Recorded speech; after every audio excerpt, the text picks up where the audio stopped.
पावसाळ्यातील कालावधीत बौद्ध भिक्खूंचा कोणा एका विहारात धम्म प्रचाराकरिता केलेला मुक्काम.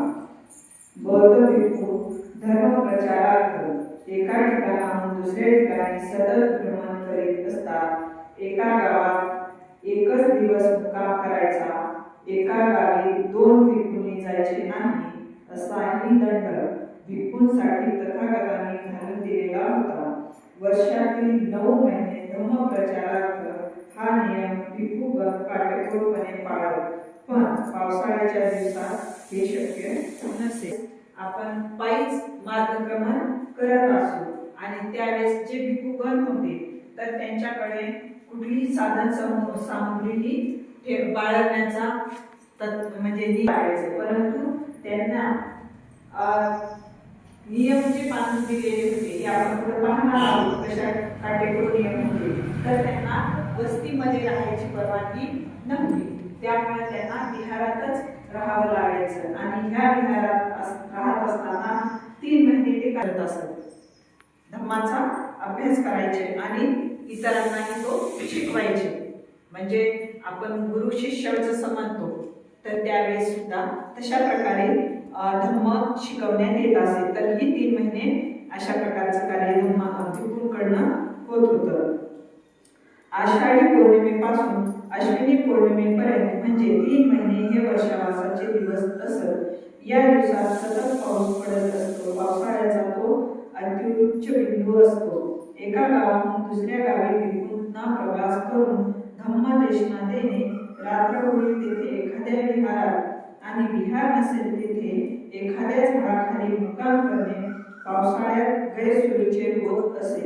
म्हणून तथागतांनी सर्व धम्मश्रावकांना या 3 महिन्यात कोणा एका योग्य ठिकाणी मुक्कामास राहून त्यांनी आपल्या 45 वर्षाच्या धम्मप्रचाराचा कालावधीत एकूण 45 वर्षावास साजरे केले. म्हणजे त्यांना ज्यावेळेस धम्म कळाला, त्यांनी धम्म समजला, त्यानंतरचे जे 45 वर्ष होते ते त्यांनी वर्षावास प्रत्येक वर्षी हे साजरे केलेले आहे.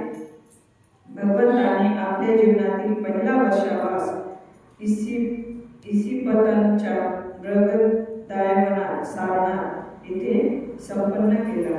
म्हणजे सारनाथमध्ये त्यांनी पहिला वर्षावास घेतलेला आहे.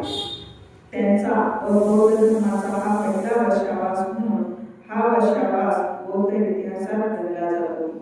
ज्या दिवशी भगवंतांनी आपल्या पहिल्या वर्षावासास आरंभ केला तो दिवस होता आषाढी पौर्णिमा इसवी सन पूर्व 528 चा. येथे भगवंतांनी पंचवर्गीय भिक्खूंना दीक्षा दिली. तिथे व भगवंतांनी जिथे वर्षावास साजरा केला त्या ठिकाणी सम्राट अशोकाने स्तूप बांधले.